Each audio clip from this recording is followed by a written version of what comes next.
உண்மைக்காக குரல் கொடுக்கும் AN TV செய்தி சேனல். வணக்கம். இரவு 12 மணி செய்திகள் வாசிப்பது கீதா. தமிழக வெற்றி கழகத்தின் இணைப்பு விழா செங்கல்பட்டு மாவட்டம் மதுராந்தகம் நகரத்தில் ஜூன் 10, 2026 காலை 10 மணி அளவில் 500க்கும் மேற்பட்ட உறுப்பினர்களை தமிழக வெற்றி கழகத்தில் இணைப்பு விழா தனியார் திருமண மண்டபத்தில் வெகு விமர்சையாக நடைபெற்றது. இதில் சிறப்பு அழைப்பாளராக செங்கல்பட்டு தெற்கு மாவட்ட செயலாளர் திரு MS பாலாஜி அவர்கள், முன்னாள் சட்டமன்ற உறுப்பினர் திருமதி மரகதம் குமரவேல் அவர்கள் கலந்து கொண்டனர்.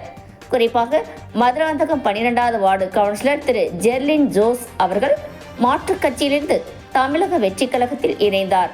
மாவட்ட செயலாளர் MS பாலாஜி மற்றும் முன்னாள் சட்டமன்ற உறுப்பினர் திருமதி மரகதம் குமரவேல் அவர்கள் தனது கட்சியில் இணைந்த ஜெர்லின் ஜோஸ் அவர்களை மகிழ்ச்சியோடு வரவேற்றனர். ஜெர்லின் ஜோஸ் அவர்கள் MS பாலாஜி மற்றும் மரகதம் குமரவேல் அவர்களுக்கு மாலை அணிவித்து சால்வை அணிவித்து மரியாதை செய்தார். மேலும் தமிழ்நாடு முதலமைச்சர் திரு ஜோசப் விஜய் அவர்களின் உருவப்படத்தை MS பாலாஜி மற்றும் திருமதி மரகதம் குமரவேல் அவர்களுக்கு ஜெர்லின் ஜோஸ் அவர்கள் பரிசாக அளித்தார். மேலும் இந்த நிகழ்ச்சியில் தமிழக வெற்றி கழகத்தின் மதுராந்தகம் நகர தலைவர் திரு பெருமாள், நகர செயலாளர் திரு ராஜேஷ், மாவட்ட செயற்குழு உறுப்பினர் திரு வெங்கடேஷ், கட்சி தொண்டர்கள், உறுப்பினர்கள், நிர்வாகிகள் என 1000க்கும் மேற்பட்டோர் கலந்து கொண்டனர்.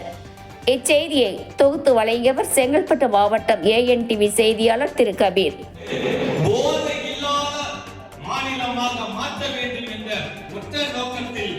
நமது தளபதி அவர்கள் செயல்பட்டுக் கொண்டிருக்கிறார்கள். அதற்கெல்லாம் நாம் இணைய வந்திருக்கிறோம். உங்கள் அனைவரும் இந்த மதுராந்தகத்தில் 15 ஆண்டுகளாக திமுக நகரத்தை ஆண்டு வருகிறது. அதை உடைத்து இந்த சட்டமன்ற தொகுதியில் தவிடு கொடியாக்கி இருக்கிறது. இனி வருங்காலத்தில் சட்டமன்ற தொகுதியாக இருந்தாலும் சரி, நகர மண்டலமாக இருந்தாலும் சரி, இது தாவேக்கா கோட்டையாக மாறும் என்பது நீங்கள் அனைவரும் உறுதி கொள்ள வேண்டும் என்று விடைபெறும். நன்றி. உடனுக்குடன் செய்திகளை அறிந்து கொள்ள AN TV சேனல், இது உங்கள் சேனல்.